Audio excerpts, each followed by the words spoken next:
Você já se pegou pulando de uma distribuição para outra, mas parece que nenhum Linux funciona para você, mesmo testando várias soluções, sempre fica aquela sensação de que está faltando alguma coisa, o que pode acabar gerando alguma frustração. E acreditem, eu sei bem como é que funciona isso.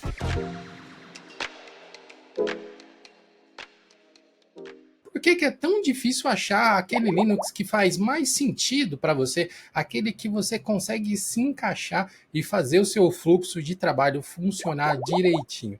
Eu acho que para a gente organizar melhor essa conversa, a gente pode dividir ela em algumas etapas. De primeiro, acho que a gente pode falar sobre o hardware, que é de longe uma das maiores dificuldades que as pessoas encontram em saber se o seu computador vai ser compatível ou não, se as peças que ela tem vai funcionar, os periféricos, impressora, então. Mas, senhor Raul Craveiro, me diga, você já teve dificuldade relacionadas com hardware especificamente nas distribuições Linux que você já utilizou aí ao longo da sua história? Quando eu migrei pela primeira vez para Linux, ali que eu comecei a flertar com Linux, eu tinha um notebook com a famigerada placa híbrida e era uma MX 150. Hoje, olhando em retrospecto, a MX 150 era ruim em qualquer lugar. Mas no Windows, pelo menos, ela era reconhecida. No Linux, eu tinha mais ou menos um problema. Em distribuições baseadas em Ubuntu, funcionava. Era, nossa, meu Deus, a melhor experiência do mundo? Não, mas funcionava. É, Então, eu não consegui. Eu tava naquele momento do distro hopper mesmo, de testar toda a distribuição. Então, já quebrei a cara várias vezes. Tanto que o Fedora, que hoje eu adoro usar, não funcionava. Eu não sei se eu cheguei a conseguir instalar o Arch Linux na época. Acho que na época eu nunca consegui passar do processo de instalação. Inclusive é, né, pré-Arch install da vida. Algumas outras distribuições que não eram baseadas em Ubuntu também, nada funcionava. Mas ali, Ubuntu, Pop! OS, Linux Mint, essas coisas funcionavam. Mas na real, era o único grande problema assim que eu tive com o hardware do Linux. Por quê? Ali na época era isso que eu tinha de hardware mais diferente, então, porque de resto, teclado, mouse, nunca tive problema com nenhum. Webcam também, nunca tive problema com nenhuma.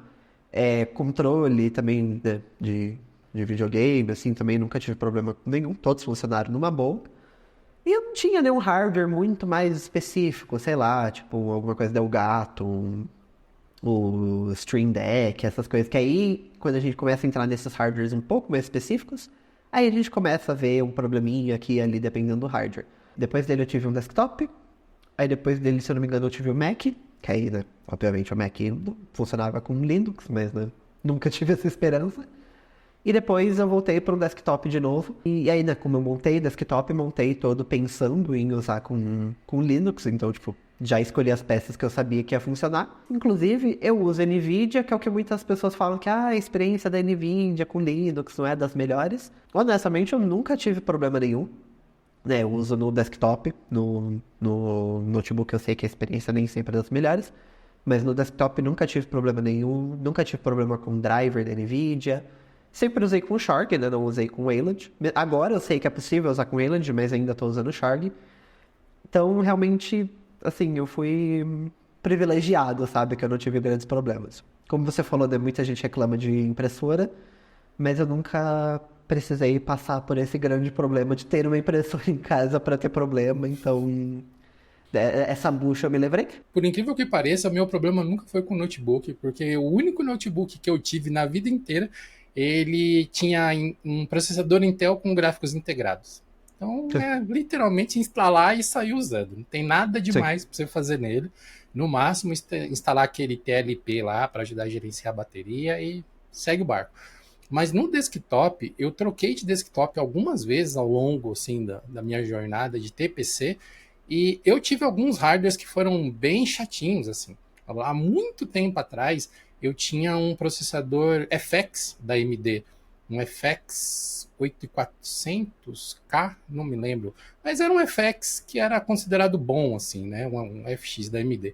E ele tinha um bug que era muito conhecido num tipo de componente chamado IOMU, que é relacionado com as portas USB e tal, e ele não se dava bem com Linux. Então, por padrão, com a configuração que ele vinha de fábrica, você não conseguia instalar Linux nenhum na máquina. Na hora que você botava o pendrive e mandava dar boot pelo live pendrive, ele dava um erro lá de portas USB, não está conseguindo ler a unidade e não instalava. Eu até fiquei alguns anos sem usar Linux nessa máquina, exatamente porque eu não conseguia fazer o Linux dar boot nela. E aí, na época, eu trabalhava com outras coisas, com redes, assim, e a empresa usava o Windows. Então, usar Linux para mim era mais uma curiosidade, porque me interessava. Mas, como não era uma prioridade, eu fui deixando para lá. Quando eu comecei a trabalhar de casa e eu pude variar um pouco mais os meus sistemas operacionais, eu fui atrás de resolver isso e vi que tinha um parâmetro ali da BIOS que você podia mudar para fazer isso funcionar. Então você ia lá, mudava um parâmetro relacionado com esse IOMU, nem lembro mais o que era exatamente, tudo voltava a funcionar normalmente. Uma carência que a gente tem quando a gente fala de hardware, né, Raul? Que são os programinhas que configuram as coisas. Você fazer um programa que vai configurar, sei lá, o seu mouse e teclado para o KDE é totalmente diferente de você fazer um que vai configurar para o Gnome, para o, sei lá, para o Deepin, por exemplo. Então tem todas essas coisinhas que a gente precisa levar em consideração também quando a gente fala de suporte. Por mais que a gente goste de colocar as coisas tudo no mesmo balaio quando é conveniente para a gente, dar suporte para Linux é um negócio bem complicado, né, Raul? Sim, porque, em essência, sim, é tudo Linux. Na prática, não é bem assim, né? Porque a gente sabe que os sistemas têm, tipo, um usa Shorg, outro usa Wayland, usa Gnome, usa KDE, eu uso systemd, outro usa Grub, sabe? Tem muitas diferenças. E, obviamente, depende do tipo de software que você está fazendo, depende do que o hardware precisa, ali, enfim, essa parte muito, muito mais técnica eu já não vou saber exatamente. Mas a questão é que ele vai depender de ferramentas diferentes e não necessariamente você vai conseguir garantir que vai funcionar em qualquer distribuição. Obviamente, tem o que a gente vê muito mercado fazendo é que quando vai dar suporte para Linux, dá suporte ou só para Ubuntu, ou quando é mais generoso, ele dá suporte ali para Ubuntu Fedora, que são acho que as duas É o principais. Red Hat, geralmente, né? Sim, aí depois, se a gente vê uma empresa que é muito mais próxima do Linux ali, às vezes tem alguns outros formatos. Hoje a gente sabe que tem FlatHub, Snap, tem outras coisas assim que estão aí para contornar, mas para isso chegar nessas grandes empresas e eles, né, dentro do processo deles de criar essas aplicações, levar em consideração isso, tem todos os outros passos. Muitas empresas, infelizmente, acabam optando por não dar suporte.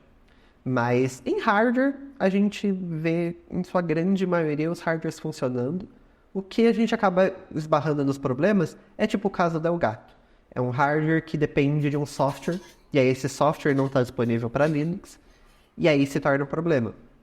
Dependendo do hardware, tem como contornar. O próprio Stream Deck tem alguns modelos que têm suporte para Linux, através de um software não oficial, que inclusive é o George Stavrikas que faz, né, o desenvolvedor brasileiro que está envolvido na comunidade Gnome, tem inclusive podcast com ele aqui no Geocast, já fez bastante conteúdo legal aí falando dele e tal. Então tem essas alternativas, tipo o mouse da Logitech, essas coisas, tem o Piper também, tem essas alternativas. Mas o que a gente acaba se barrando no problema é assim, geralmente quando envolve algum tipo de software também, né? Se você já tem um computador, você vai ter que entender as suas peças, você vai ter que, por exemplo, lá no nosso fórum a gente tem um post feito pelo William, que é um dos moderadores lá, um dos líderes da nossa moderação lá no fórum, com várias dicas sobre como você pode coletar os dados do seu PC para você poder fazer um post lá no fórum e discutir, ó, será que isso aqui vai funcionar? Será que aquilo ali vai funcionar? No geral, hoje, quando a gente fala de hardware moderno, assim, sei lá, de 10 anos para cá, 99% das coisas vão funcionar. Placa-mãe, processadores, placas de vídeo, mouse, teclado, USB, as coisas normais, básicas, praticamente todas vão funcionar assim de fábrica. Tirar da caixa e sair usando. Algumas coisas mais específicas, como por exemplo as placas híbridas, mesmo que elas sejam mais recentes, é meio problemático até hoje no Linux. Então você pode comprar um notebook, sei lá, da Alienware boladão, com uma, sei lá, 4080 Ti embutida e você vai sofrer para rodar Linux nela, dependendo da distribuição que você escolher. Então, o lance é, se você já tem hardware, dá uma pesquisada no que você precisa. Você precisa de software mais recente? Então, tem algumas distribuições que podem te atender, tipo um Fedora, por exemplo, o Ubuntu, mais ou menos, o Arch Linux, talvez. Agora, se você precisa de mais estabilidade, que é aquela máquina que fica ali parada e você só quer saber de ligar e usar, talvez outras distribuições acabem fazendo mais sentido, tipo um Orion OS, tipo um Ubuntu LTS, né, que já é uma distribuição, tem um prazo de estabilidade maior, e aí as outras vai depender mais da sua boa vontade, né? Tem várias outras que a gente poderia citar aqui, mas tipo o Debian, que é uma distribuição que eu adoro utilizar e que eu só não estou utilizando agora por conta de compatibilidade de driver, né? Que eu preciso de uma versão de driver mais recente do que o Debian disponibiliza para poder usar o DaVinci Resolve, então não consigo usar o Debian por enquanto. Mas, tipo, na maioria dos casos não dá para indicar Debian para quem está começando. Porque, tipo, tem uma curva de aprendizado ali, né? É querer tapar o sol com a peneira, falar que não, instala um Debian e seja feliz. Tipo, se você estiver disposto a investir um tempinho estudando, eu acho que pode funcionar sim. Se você ainda não comprou esse hardware, aí você tem a oportunidade na mão. Pesquisa, sabe? O Google é seu melhor amigo, pesquisa se aquele hardware funciona, se aquela placa de vídeo funciona. É bem provável que sim, que funcione. Mas pesquisa, né? Porque vai que aquele modelo específico não funciona por causa de um bug X, uma peça tal, alguma coisa assim. Pesquisa o controle, placa de vídeo, Stream Deck, leitor digital, sei lá. Tipo, aí você realmente, aí você vai encontrar informações, se funciona em qualquer lugar, se só funciona a partir do kernel 6.13. Aí não, beleza, aí realmente você não vai conseguir usar um Debian e aproveitar esse hardware. Pelo que a gente observa, pelo menos, a maioria das pessoas não tem necessidade de configurações muito específicas nas suas distribuições. É o básico, tipo, tem que dar vídeo, tem que conectar na internet e os periféricos têm que funcionar. Então, é um range muito grande de distribuições que conseguem fornecer isso, que é o básico, que é você poder sentar, abrir o navegador e seguir sua vida ali.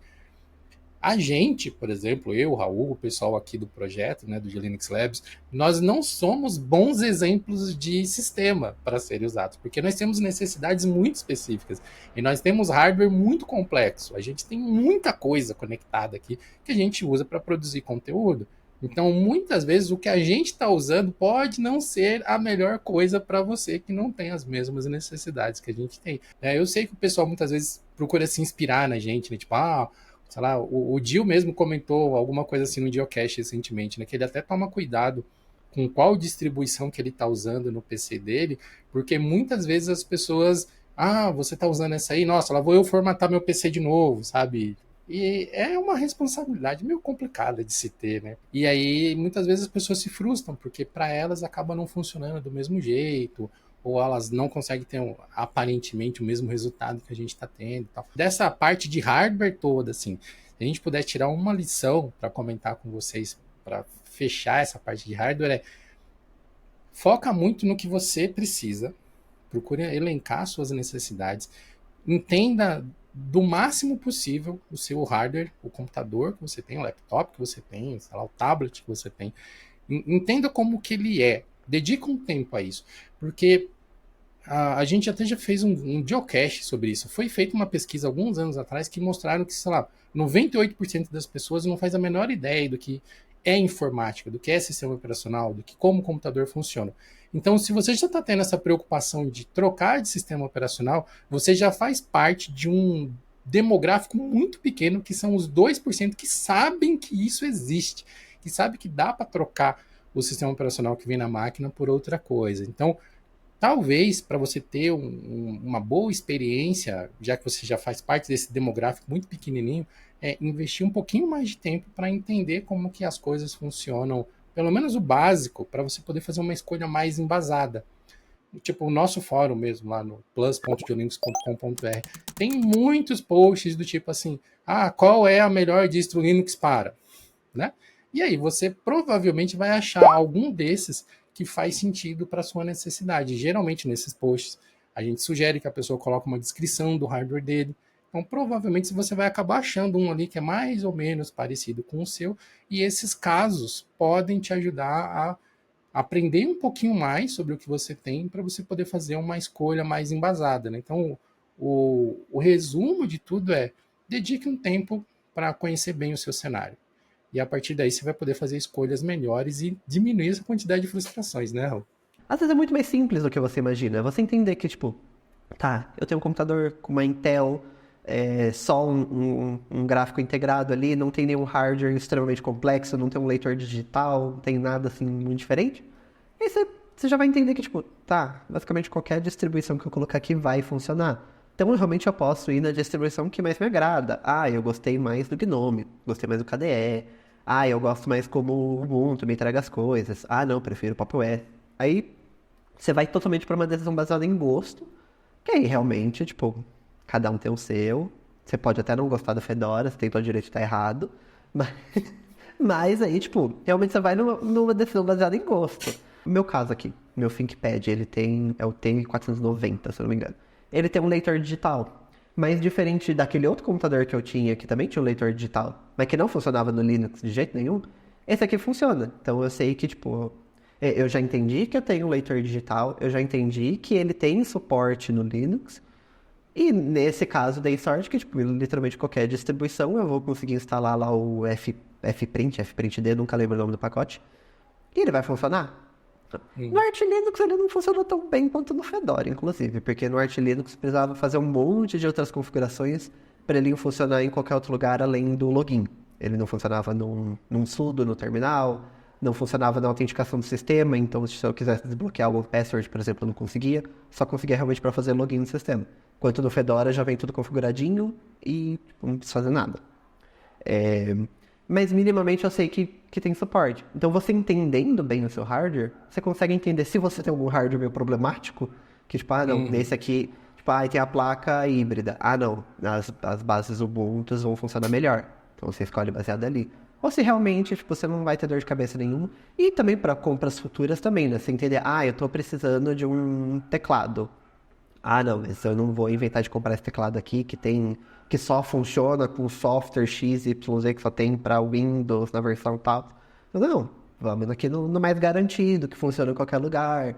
Sabe, você consegue fazer decisões mais inteligentes com base no que você quer fazer, né? Tipo, ah, eu quero usar Linux, então você vai comprar um hardware que funcione no Linux. Para outras dúvidas mais específicas que vocês possam ter, eu sugiro que vocês visitem o nosso fórum, deixe lá um comentário, ou até no comentário desse vídeo mesmo. Se você estiver assistindo pelo YouTube, só largar um comentáriozinho ali embaixo. Se você estiver assistindo pelo Spotify, você também consegue deixar um comentário direto no Spotify.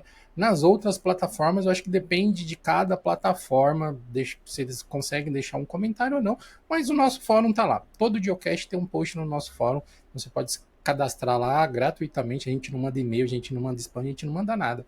Você se cadastra e tem acesso a poder participar de uma comunidade de troca de conhecimento muito bacana e muito saudável e pode acabar interagindo com a gente também. Se você quiser interagir mais ainda com a gente, você pode se tornar membro do canal de Linux. Nesse caso não é do Linux Labs, é lá do canal de Linux, que lá que está ativo, né, antigamente chamava Clube de Canais, né? Tô entregando a idade já. O YouTube já mudou Já muito. tá velho já esse nome. Então você pode se tornar membro lá. São 3 categorias diferentes: o Start, o Play e o Go. Acho que eu acertei Exato. agora. Acertou. Cada uma delas dá benefícios diferentes e a partir do Play você tem acesso aos vídeos exclusivos para membros, com os cursos, mas todos eles dão acesso ao nosso Discord privado, onde você pode sugerir pautas para a gente, sugerir conteúdos que você gostaria que a gente visse, sugerir pautas para o Geocast, para o Labs, além de interagir com toda a equipe através lá do Discord e, inclusive, participar de uma outra comunidade privada ali, bem saudável, bem bacana, onde a gente fica discutindo tecnologia de maneira bem divertida. Então, recomendo. Se você ainda não é membro do Linux Play, convido você a fazer um teste. Eu acho que eu passei por isso e talvez você tenha passado também. Que é, beleza, existe Linux. Descobri que isso existe. Quero usar Linux. Aí você vai lá no Google, procura lá, como instalar Linux. Aí você vai receber 356 possibilidades diferentes. Fedora, Linux, Slackware, Ubuntu, Arch Linux e suas 356 variáveis, Ubuntu e suas 356 variáveis, enfim, possibilidades infinitas. E aí a gente pode acabar caindo num loop, que eu caí nesse looping, de ficar procurando a distro perfeita, o famoso distro hopping. né? Ou, como a gente falou lá num post bem antigo do nosso fórum, o SDA, né? Os saltadores de distribuições anônimos. Um post bem bacana, de passagem. Se fosse você, eu se inscrever só para dar uma olhada nele. Mas o SDA ou o distro hopping, apesar de ter, né, uma certa utilidade para você aprender coisas, ele também pode ser um grande problema, né, Rô? Você pode, sei lá, simplesmente perder tempo procurando algo como uma distro perfeita, né? Eu preciso começar contando um segredinho aqui pra vocês. Não existe a distro perfeita. Eu sei que isso vai chocar muita gente, que tem gente que vai ficar revoltada, que eu estou mentindo, porque o Hannah Montana Linux é perfeito, porque o Justin Bieber Linux é perfeito. Mas não existe o Linux perfeito, primeiro, porque sempre vai ter um negócio que você não vai gostar, e segundo, porque pessoas têm necessidades diferentes.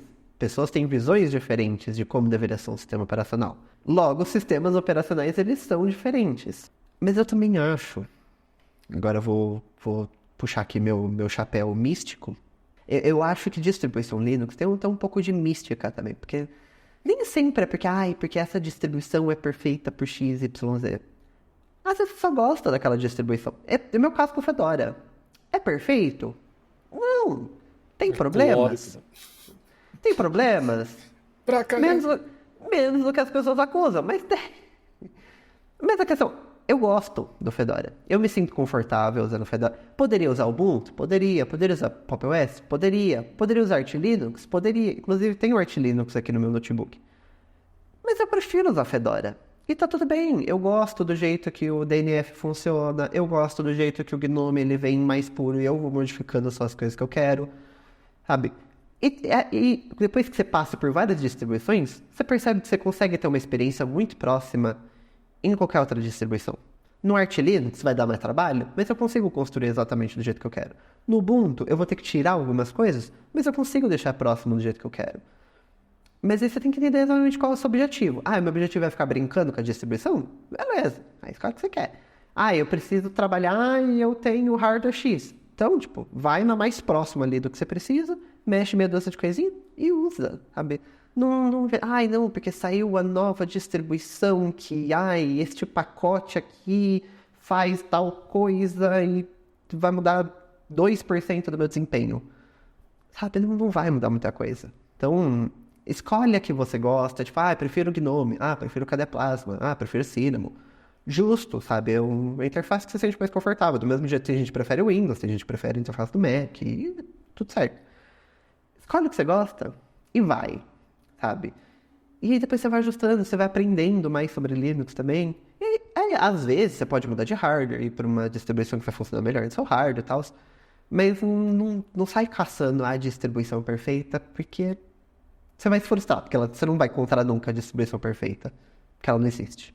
Uma abordagem não muito produtiva, para ser mais político, que eu vejo, né, principalmente como moderador lá do nosso fórum, que muitos usuários novos acabam incorrendo quando eles vão começar a testar Linux, é querer futucar onde não precisa. E aí Uhum. tem um lance assim, que se a pessoa está chegando no sistema, tem uma curva de aprendizado. Então ela não vai ainda ter muito claro de, ok, nisso aqui eu não preciso mexer. Ou mexer nisso aqui não vai fazer diferença, porque falta esse lance da experiência mesmo, de você já ter usado e ter um pouco de conhecimento como o sistema se comporta para poder ter esse conhecimento. Algumas vezes, pesquisar na internet, em canais específicos, ou em fóruns, ou assistir alguns vídeos, pode tirar esse tipo de dúvida, mas eu vejo muito assim, talvez por um problema que a gente tem como comunidade ainda de software livre, que é ter muitos tutoriais e muitos guias que são focados em terminal e em compilação. E aí o usuário vai ter a pessoa, né, vai ter aquele primeiro contato com Linux e deixa eu instalar um driver, que no Linux tem um paradigma um pouco diferente do que no Windows ou no Mac. Aí, eu achei esse driver aqui lá no GitHub, como é que eu compilo ele? Calma, gafanhoto, calma. Provavelmente, a gente está em 2025. A probabilidade de você precisar compilar um driver para alguma coisa funcionar no seu hardware, considerando que ele é um hardware comum de mercado, é muito remota. É muito remota. Você tem que ter uma parada assim, mano, muito muito específica no seu hardware, ou um bug muito específico que precisa de uma versão adaptada de alguma coisa, para você ter que compilar para poder ter acesso àquilo. Na vasta maioria das distribuições, pode ser que alguns drivers não venham disponíveis imediatamente por conta de licença, de algumas restrições de direitos autorais e tal. E aí, dentro da distribuição que você está utilizando, você vai ter que achar como que você vai ter acesso a isso. Por exemplo, lá no Fedora tem aquele repositório de terceiros. No Debian, você tem que ativar os firmwares não livres, ou contrib. Sei lá, no Arch Linux, acho que no Arch Linux está tudo dentro dele, né? Talvez alguma coisa deve estar no AUR, talvez, mas ou no Multilib. No Arch Linux pode estar no Multilib, algumas coisas. Então, dependendo da base de sistema operacional que você está usando, talvez você tenha que fazer alguns passos extras. Mas dificilmente não vai existir disponível a ponto de você ter que compilar. Esse é o ponto.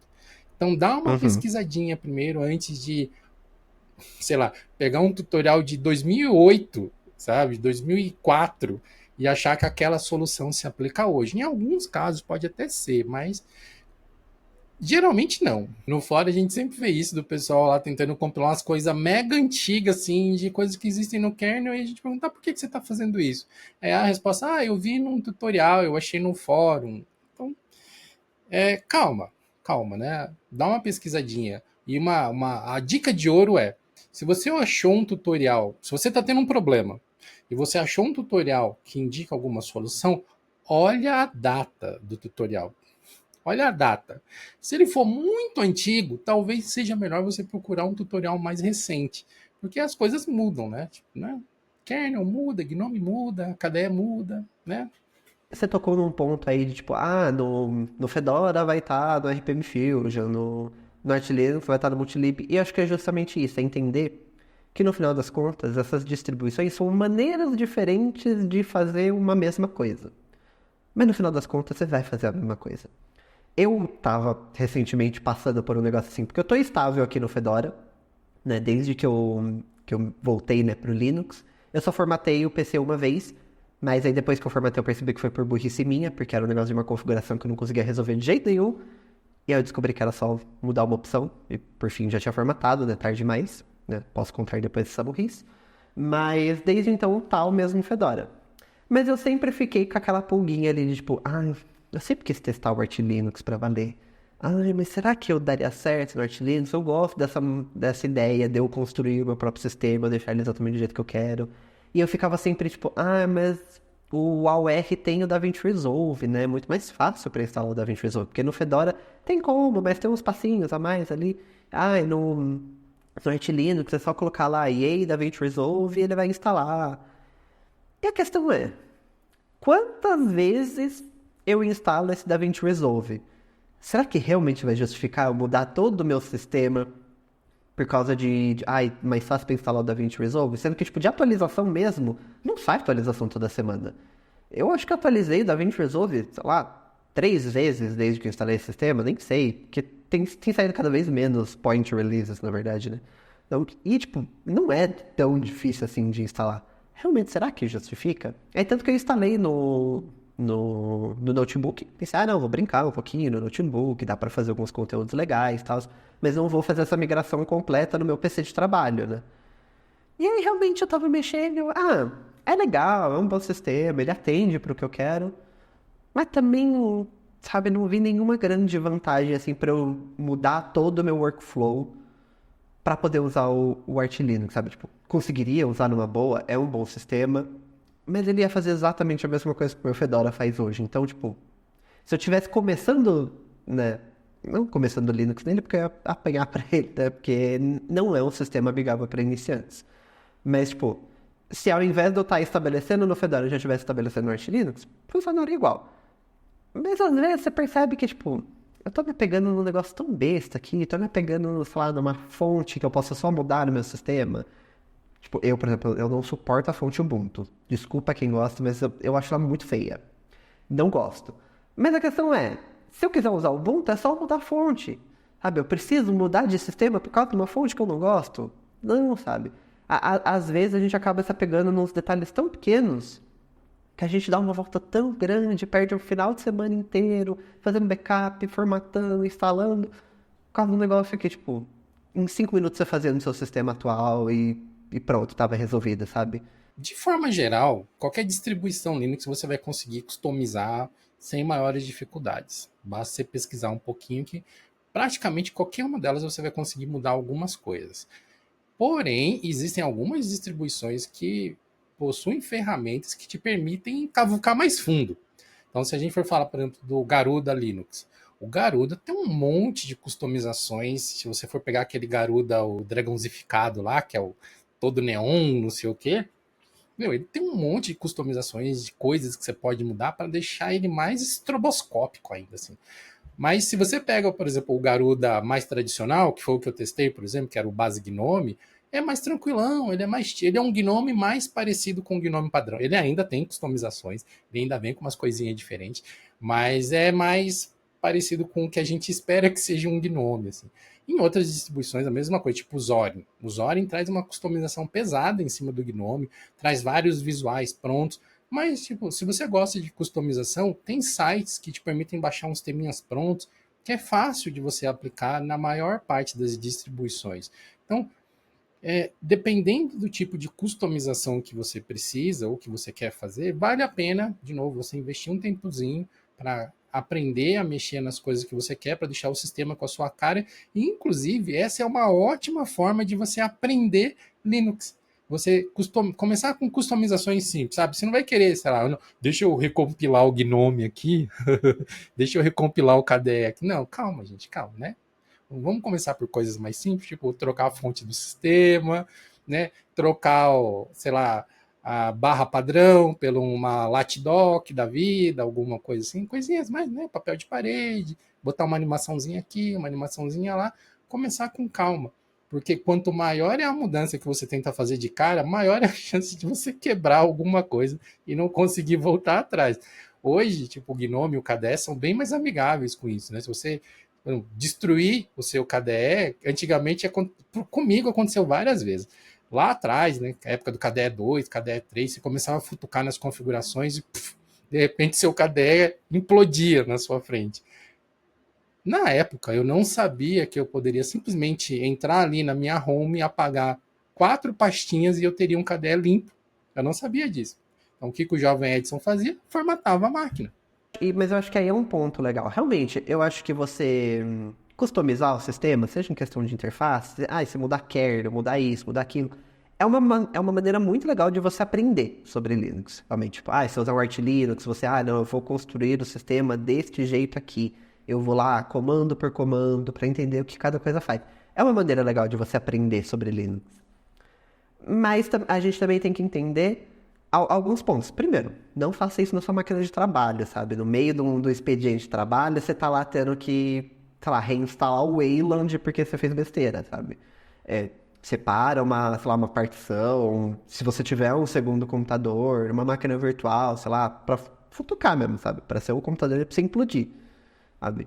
E, obviamente, tem pessoas também que, sei lá, não se importam, sabe, para detalhes muito específicos. Essa pessoa realmente ela não vai precisar fazer isso.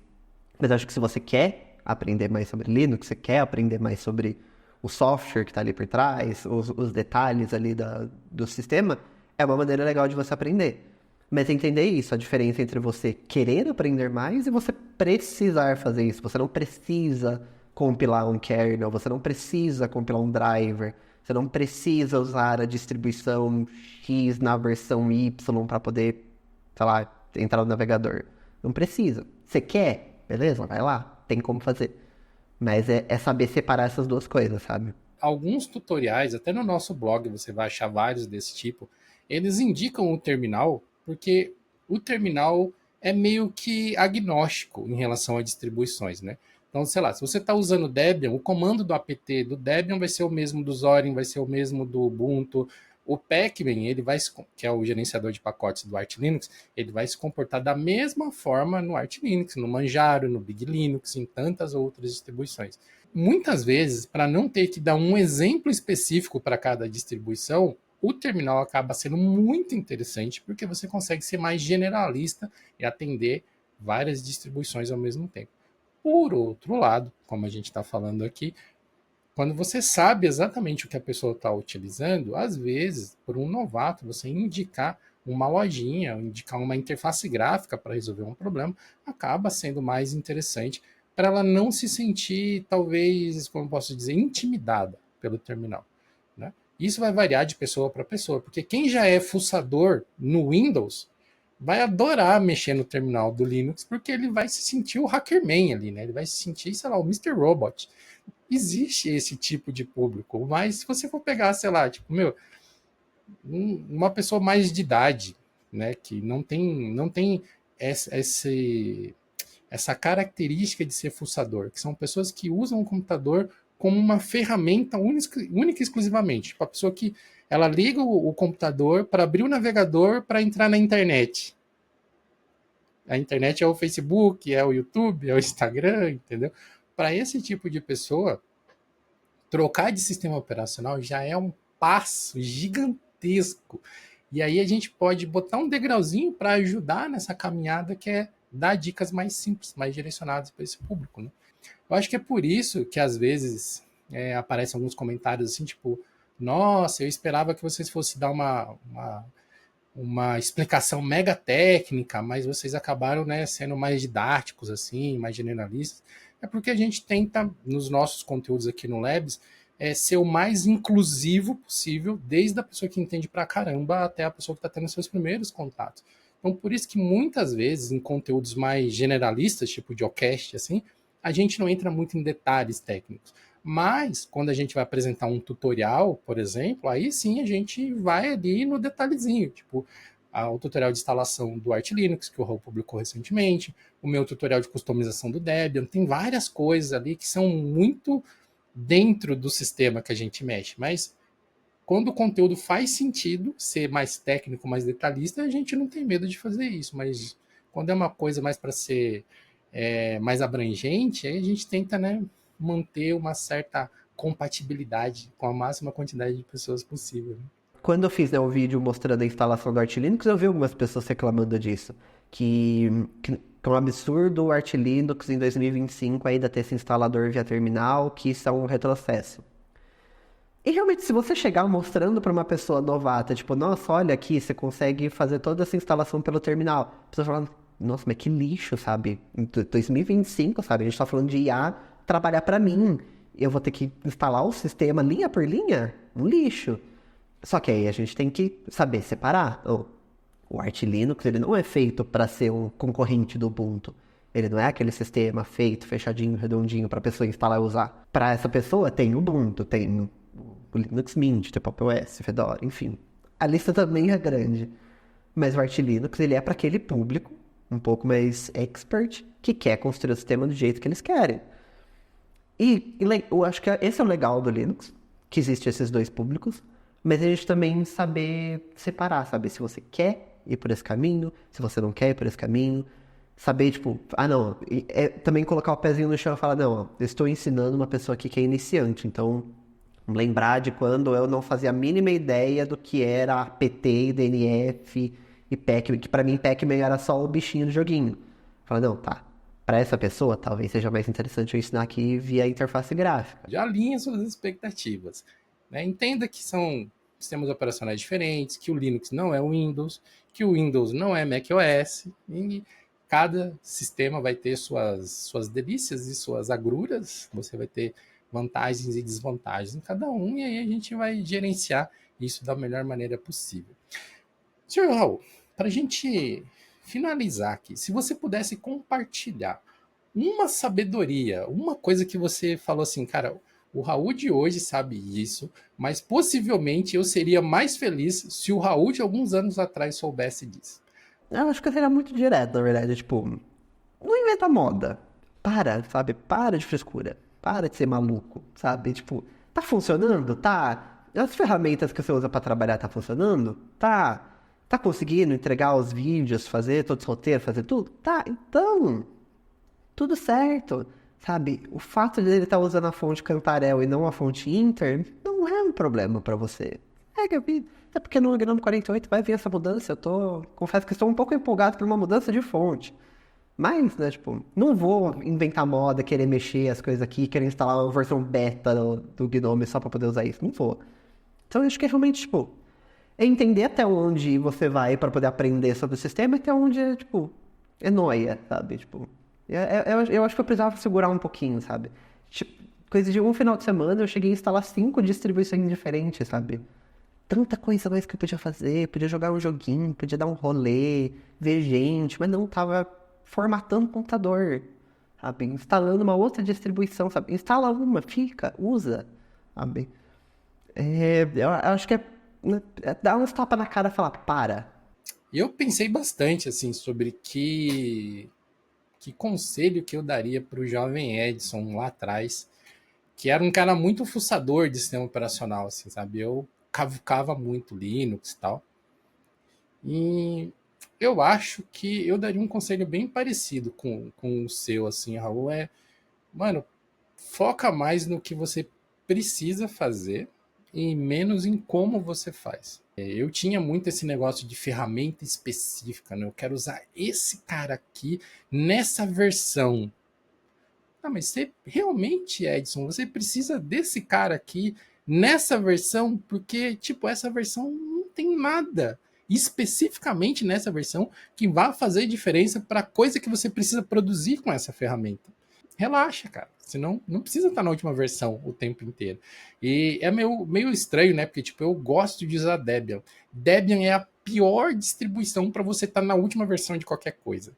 Então, aí você já vem a dicotomia do quanto tempo que eu perdi tentando ter coisas diferentes numa base que não é propícia para isso. Porque o Debian é uma distribuição estável no sentido de que ela muda pouco, que as mudanças são previsíveis e que ela demora para fazer mudanças grandes, impactantes, que vão mudar a forma como você trabalha. Então, tinha aí um pouco de a empolgação do jovem mancebo, né? Hoje em dia o pessoal fala do, como que é, o jovem emocionado, né?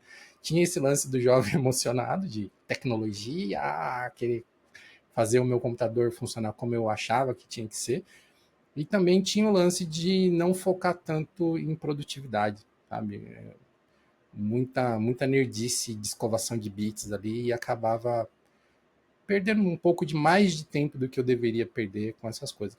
Fuçar com a tecnologia gera alguns aprendizados, então pode ser útil no longo tempo, mas da mesma forma, se você usasse esse tempo para aprender outra coisa, você também estaria aprendendo. Agradeço a todos vocês que nos acompanharam até aqui. Convido vocês a deixarem seus comentários aqui com como foi a sua experiência conhecendo o Linux, né? Conta aí pra gente como foram os seus primeiros passos. Se você teve alguma dessas dificuldades que a gente comentou aqui de hardware, ou de ficar procurando a distribuição perfeita, com o ícone da cor perfeita, com o ícone no formato perfeito, com o blur no lugar certo. Se você, né, teve esse tipo de pira quando você estava fazendo a sua migração para o Linux, deixa aqui nos comentários, vai ser bem bacana poder conhecer um pouquinho da história de todos vocês também. E a gente se vê, pessoal, no próximo Diocast. Valeu!